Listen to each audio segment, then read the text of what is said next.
wardrobe wrenching.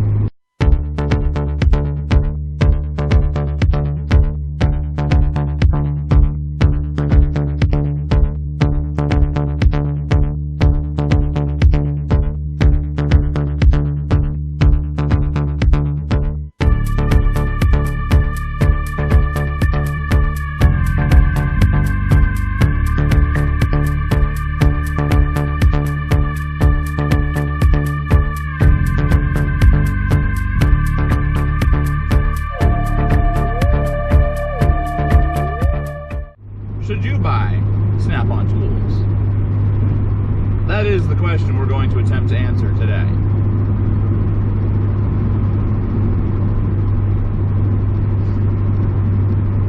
Can you afford Snap-on tools? Is the first part of that question. And if you can't afford Snap-on tools, then you shouldn't be buying Snap-on tools. And when I say afford versus can't afford, I don't mean did Snap-on approve your credit up to $10,000? No, I mean, do you have the cash, the hard cash to buy the tool? If you don't have the cash to buy the tool, you can't afford that tool.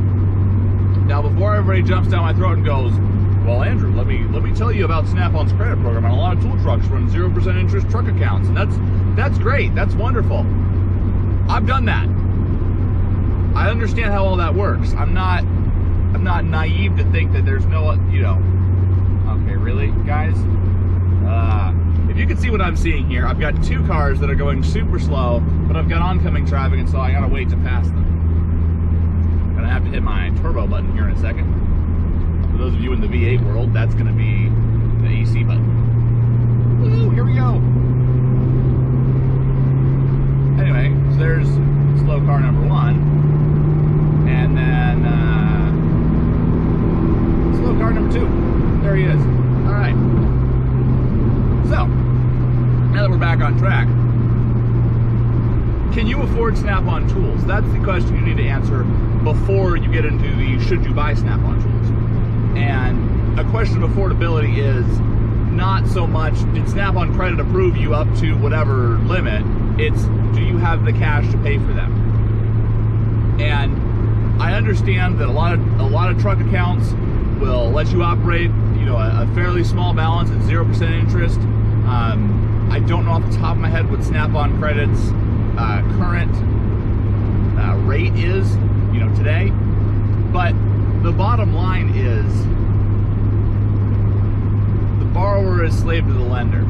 And when Snap-on gets a piece of every paycheck, there was a while when I had a pretty high Snap-on balance, and I did the math, and for every hour that I worked, Snap-on made $1. And that kind of annoyed me to think about, I'm working, I'm doing the work, and they're getting the money. And that's kind of how you have to think about it, is if you have a certain amount of money coming in each month, but then it's all going away in payments, yay, you're making money, but what good is it if you don't get to keep it or use it or enjoy it?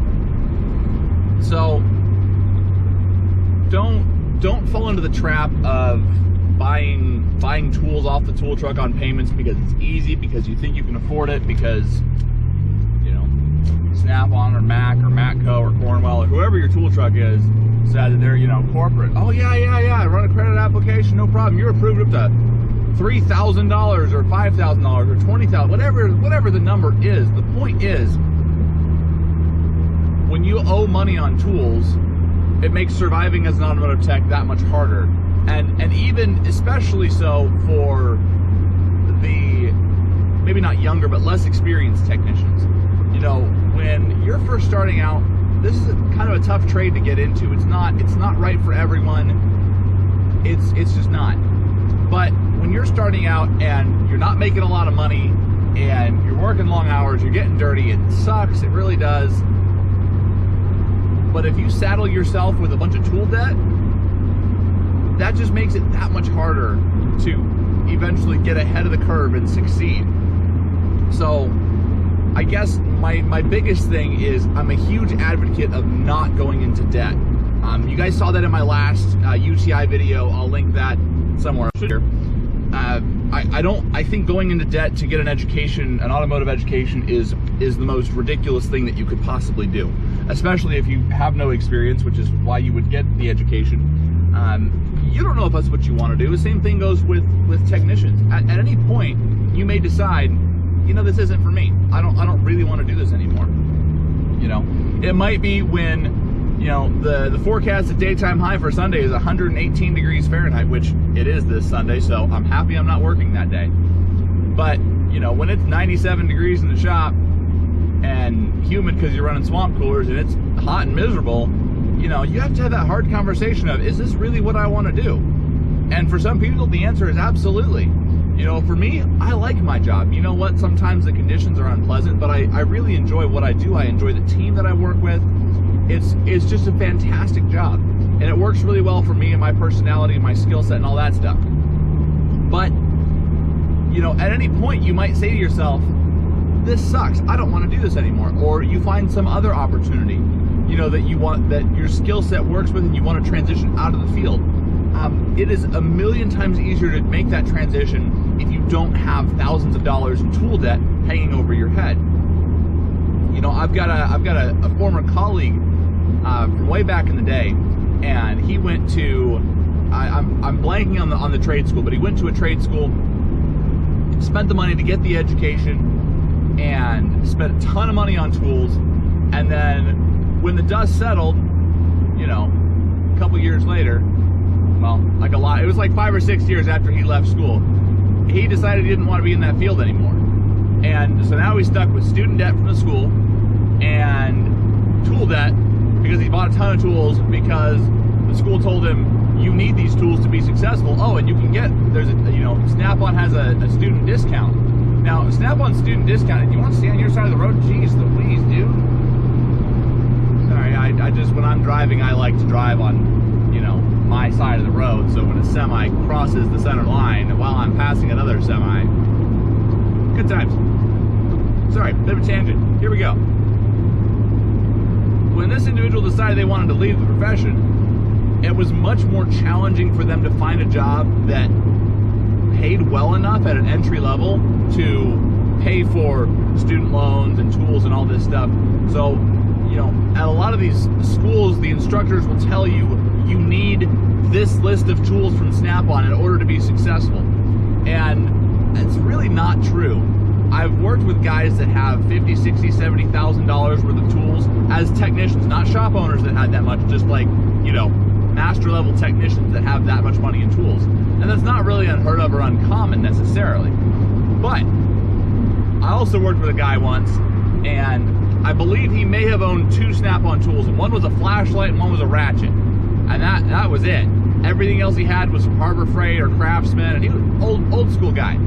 But this guy has been a tech for 30 years, and I don't quite know how he did it, but he had entirely cheap tools, and he still did a good job. Like, you know, you don't have to spend a bunch of money in tools to be a good technician. As a professional technician, good tools help you do your job better. So I'm not trying to discount that or advocate for not buying tools, but the tools don't make the tech. That's kind of the bottom line. So by putting yourself into a huge hole financially in buying tools, that doesn't really do anybody any good other than your tool dealer when the dust settles. So I think that's, you know, important to remember when you're, you know, thinking about buying tools. So, you know, kind of circling back to the question at hand, and that is, we're just gonna wave at the cop, because this channel supports the blue. When you're buying tools, there are all kinds of tools that you can, you know, you can buy. And so for me, you know, when I had a Snap-on tool bill, and it was, you know, $200 a month that I had to pay Snap-on, it was kind of ridiculous, because it was like I wasn't making enough money that I could afford to spend more than $200 a month on tools. So I had enough money in my monthly budget for $200 a month, and all of that went to Snap-on. So I fell into the trap of buying stuff off the Snap-on truck that I could get on Amazon for 50% cheaper. You know, I'm not trying to knock the tool truck business here, not at all. But what I'm saying is, don't get into bed with them financially. Don't go into debt with a tool truck, because if you stay out of debt with a tool truck, it makes, you know, transitioning out of the field easier. I don't care how committed you are today, that could change tomorrow. So, you know, leave your hateful comments. It drives up the ratings of this video, so I'm good with that. But it makes it easier to transition out of the field should you choose to do that. But it frees up money so that you can spend your money on the best deal possible. You know, for example, I was just talking with a colleague. There's a fuel line disconnect master set. And I was like, you know, I've got a bunch of miscellaneous ones in my box over the years that I've bought, but I'm ready to buy the set. And I asked him, like, how much did you pay for it? Where'd you get it? And he said, oh, I got it off the Cornwall truck. I paid $100 for it. Cool. I grabbed the part number, typed it into Amazon. I can get it on Amazon for $38. But, and I'm able to go and buy that tool off Amazon for that lower price because that money is not already promised to, you know, my Snap-on dealer, my Cornwall dealer, or my Matco dealer, my Mac guy. Like, that kind of not having that debt or those monthly payments frees up your ability to pick and choose where you want to spend your money. So that's my big argument for not going into school debt, not going into tool debt. You know, stay out of debt, because debt is like just this huge weight on you. And if you've ever been in debt, you know exactly what I'm talking about. When you get that paycheck and you go, most of that has to go to pay debt, whether it's, you know, the credit card bill or your car payment or your tool truck payment or whatever it is. So by not having those debts, it just gives you a tremendous amount of freedom. And with that freedom, you can take the time to find the best deal possible on tools. And so when the dust settles, you're going to end up with more tools, less money spent, and just a happier existence. So to answer kind of the root question on tools, you know, Snap-on tools specifically, should you buy Snap-on tools? My answer is, if you can afford Snap-on tools, there are some Snap-on tools that are worth buying. And kind of the quick list for today's video is ratchets, sockets, and wrenches. Hands down, you cannot buy a better tool than Snap-on. Period.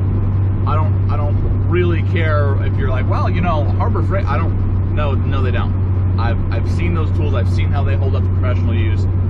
They don't hold a candle to Snap-on.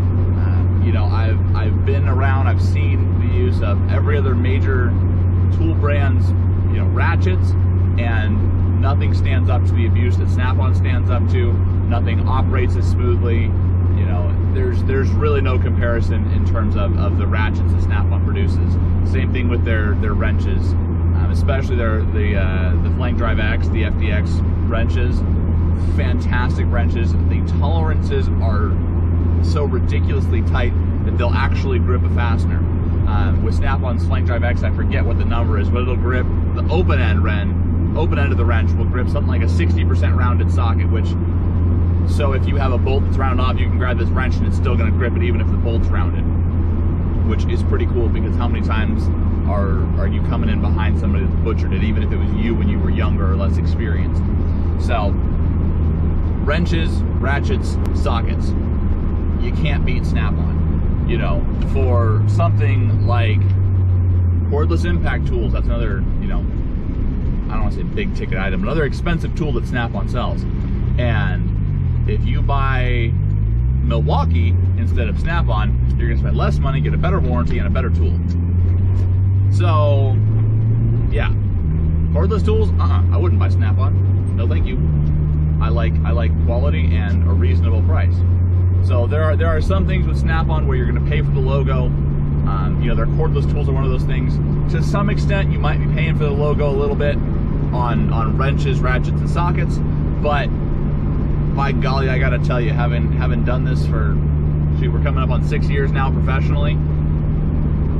Nothing beats a Snap-on ratchet. Nothing. You know, we had a guy that I worked with years ago, and he was just kind of getting into it. starting out, just changing oil, and he's like, I really need a good ratchet. So we got on the Cornwall truck, and he was like, man, these are half the price of Snap-ons. So he buys a Cornwall ratchet. Okay, I got nothing against the Cornwall guy. Like, you sell crap tools, but what are you gonna do? Anyway, I cracked myself up. Cornwall guy sells him a ratchet, 3/8 drive, flex head, long handle, pretty standard. It's basically the Cornwall version of the ratchet talked about in this video. And within like 2 weeks of light usage, I mean, I want to emphasize light. This guy didn't do anything besides change oil. Okay, the ratchet broke. Like, something came apart in the head. It was dead.